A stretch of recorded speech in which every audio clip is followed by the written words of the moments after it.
എല്ലാവർക്കും നമസ്കാരം. എല്ലാവരും സുഖമായിരിക്കുകയല്ലേ? ഇന്നിതാ തയ്യാറാക്കുന്നത് ഒരുപാട് ഔഷധങ്ങൾ അടങ്ങിയിട്ടുള്ള ഒരു കഞ്ഞിയാണ്.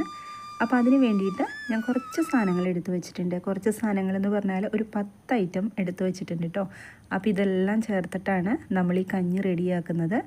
വളരെ ഹെൽത്തി ആയിട്ടുള്ള ഒന്നാണ്. തയ്യാറാക്കി കഴിക്കാത്തവർ എന്തായാലും ഒന്ന് തയ്യാറാക്കി കഴിക്കണം. അപ്പോൾ അതിന് വേണ്ടിയിട്ട് ഞാൻ ആദ്യം ഇട്ട് കൊടുക്കുന്നത് കുറച്ച് അരിയാണ്. നമ്മുടെ മട്ടരി ഉണ്ടല്ലോ, അതാണ് ഇതിനകത്തേക്ക് ചേർത്ത് കൊടുക്കുന്നത്. ഇപ്പം മട്ടരി ഇല്ല വെച്ചാൽ നിങ്ങളുടെ കയ്യിൽ ഏത് അരിയാണോ ഉള്ളത് ആ അരി ചേർത്ത് കൊടുത്തോളൂ. എല്ലാ അരിക്കും നല്ല ഗുണങ്ങളുള്ളത് തന്നെയാണല്ലോ. അപ്പോൾ ഏതരിയായാലും കുഴപ്പമില്ല കേട്ടോ. പച്ചരിയോ റേഷൻ കടയിൽ നിന്ന് കിട്ടുന്ന അരിയുണ്ടല്ലോ, അതായാലും ഒന്നും കുഴപ്പമില്ല. ഇപ്പം ഞാനിവിടെ മട്ടരിയാണ് എടുത്തിരിക്കുന്നത്. അതിൻ്റെ അളവ് ഞാൻ ആ കാണിച്ച സ്പൂണിനകത്ത് തന്നെയാണ് കേട്ടോ കാണിക്കുന്നത്. അത് 1 ടേബിൾ സ്പൂണല്ല, അതിൽ കൂടുതലുണ്ട് കേട്ടോ. ഒരു 1.25 ടേബിൾ സ്പൂണോളം വരും ഈ ഒരു സ്പൂണ്. ഇനി ചേർത്ത് കൊടുക്കുന്നത് നുറുക്ക് ഗോതമ്പ് ഉണ്ടല്ലോ, അതാണ്. അപ്പോൾ അരി എടുത്ത അതേ അളവിൽ തന്നെയാണ് ഞാൻ നുറുക്ക് ഗോതമ്പ് എടുക്കുന്നത്. ഈ ഒരു അളവിലെടുത്താൽ മതി കേട്ടോ. നമ്മൾക്ക് ധാരാളം കഞ്ഞി കിട്ടും കഴിക്കാനായിട്ട്. പിന്നെ ഇതാ ചേർത്ത് കൊടുക്കുന്നത് ഉണക്കലരി ഉണ്ടല്ലോ, അതാണ്. അതും അതേ അളവിൽ തന്നെ ചേർത്ത് കൊടുക്കുന്നത് 1.25 ടേബിൾ സ്പൂൺ. പിന്നെ ഞാൻ ഇതിനകത്തേക്ക് ചേർത്ത് കൊടുക്കുന്നത് കടലയാണ്. അപ്പോൾ വെള്ളക്കടലയോ അല്ലെങ്കിൽ നമ്മൾ സാധാരണ ഉപയോഗിക്കുന്നത് വെള്ളക്കടല അല്ലാത്ത കടലയുണ്ടല്ലോ, അതായാലും കുഴപ്പമില്ല, ചേർത്ത് കൊടുത്തോളൂ. കടല ഞാൻ കുതിർത്ത് വെച്ച കടലയാണ് കേട്ടോ. ഒരു 5 മണിക്കൂർ ഞാനൊന്ന് കുതിർത്ത് വെച്ച കടലയാണ്. പിന്നെ ചേർത്ത് കൊടുത്തത് ചെറുപയറാണ്. അത് ഞാൻ ആ ഒരു സ്പൂണിൽ തന്നെ എടുത്തിട്ടുണ്ട്. അളവ് അതേ അളവിൽ തന്നെയാണ് കേട്ടോ എടുത്തിരിക്കുന്നത്. പിന്നെ എടുത്തിരിക്കുന്നത് പയർ, നമ്മുടെ വൻപയറുണ്ടല്ലോ, നമ്മൾ മെഴുക്കുരട്ടിയൊക്കെ വയ്ക്കാനായിട്ട് ഉപയോഗിക്കുന്നത്, അതാണ്. പിന്നെ എടുത്തിരിക്കുന്നത് മുതിരയാണ്. അപ്പം മുതിരയും അതേ അളവിൽ തന്നെ ചേർത്ത് കൊടുത്തിട്ടുണ്ട്. പിന്നെ ഇതിനകത്തേക്ക് ചേർത്ത് കൊടുക്കേണ്ടത് കടലപ്പരിപ്പുണ്ടല്ലോ, അതാണ്. കടലപ്പരിപ്പ് ഞാൻ ഒരു 3/4 സ്പൂണേ എടുത്തിട്ടുള്ളൂ. ഇപ്പോൾ എടുത്തിരിക്കുന്ന സ്പൂണിൽ 3/4 ഭാഗം എടുത്തിട്ടുള്ളൂ കേട്ടോ, നിറച്ചെടുത്തിട്ടില്ല. പിന്നെ ഇതിനകത്തേക്ക് ഞാൻ സാധാരണ നമ്മുടെ പരിപ്പും കൂടെ ചേർത്ത് കൊടുത്തിട്ടുണ്ട്. അത് വിട്ടുപോയതാണ് കേട്ടോ വീഡിയോയിൽ. പിന്നെ ഉലുവയാണ് ചേർത്ത് കൊടുത്തത്. ഉലുവ ഞാൻ ഇതിനകത്ത് ഒരു 1/2 സ്പൂൺ ചേർത്ത് കൊടുത്തിട്ടുണ്ട്.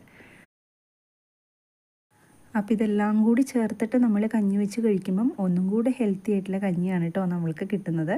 ഇതാ ഞാൻ കുറച്ച് വെള്ളം ചേർത്ത് കൊടുക്കുന്നുണ്ട്. ഇതൊന്ന് കഴുകിയെടുക്കണം, നമുക്ക് നന്നായിട്ടൊന്ന് കഴുകിയെടുക്കണം. കാരണം അരിയും ഒന്നും ഞാൻ കഴുകിയിട്ടില്ല. ഞാൻ ആ കുതിർത്ത് വെച്ചിരിക്കുന്ന പയറും ചെറുപയറും അതുപോലെ തന്നെ നമ്മുടെ മുതിരയൊക്കെ ഉണ്ടല്ലോ, അത് മാത്രമാണ് ഞാൻ കഴുകിയിട്ട് കുതിർത്ത് വെച്ചുള്ളൂ. പക്ഷെ ഞാൻ ഈ അളവ് കാണിക്കാൻ വേണ്ടിയിട്ട് എല്ലാം ഇതിനകത്തേക്ക് ഒന്നും കൂടി ഇട്ടിട്ടുണ്ട്.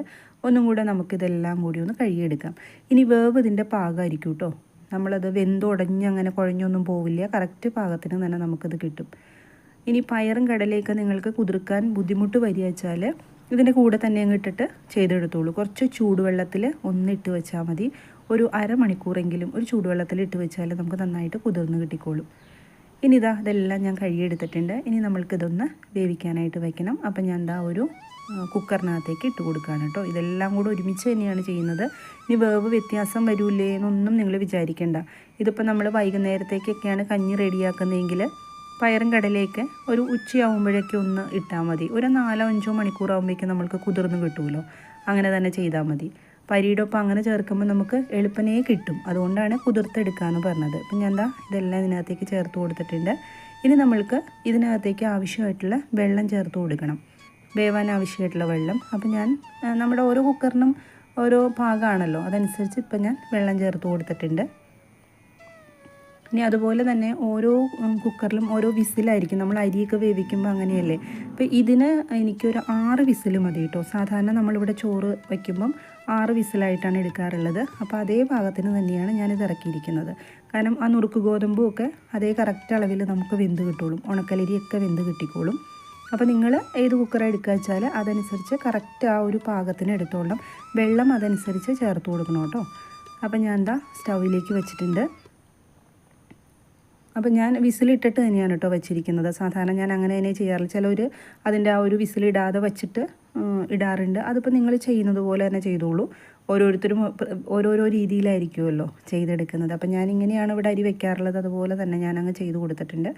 അപ്പോൾ അതവിടെ ഇരുന്ന് വേവട്ടെ. അപ്പോൾ ഇത് വേവുമ്പോഴേക്കും നമ്മൾക്കിതിനകത്തേക്ക് കുറച്ച് നാളികേരം ഒന്ന് റെഡിയാക്കി എടുക്കേണ്ടതുണ്ട്. അപ്പം ഞാൻ ഒരു 1/2 മുറി നാളികേരം എടുത്തിട്ടുണ്ട്. അപ്പോൾ ഈ നാളികേരം ചേർക്കുമ്പോഴും വേണമെങ്കിൽ നിങ്ങൾക്ക് പാല് ചേർക്കാം. നാളികേരത്തിൻ്റെ പാലുണ്ടല്ലോ, അത് പിഴിഞ്ഞെടുത്തിട്ട് അത് ചേർത്ത് കൊടുക്കാം ഇത് വെന്ത് വരുമ്പം. അപ്പം ഞാൻ നാളികേരത്തിൻ്റെ പാലെടുക്കുന്നില്ല, ഞാനിതൊന്ന് അരച്ചെടുക്കുകയാണ് കേട്ടോ ചെയ്യുന്നത്.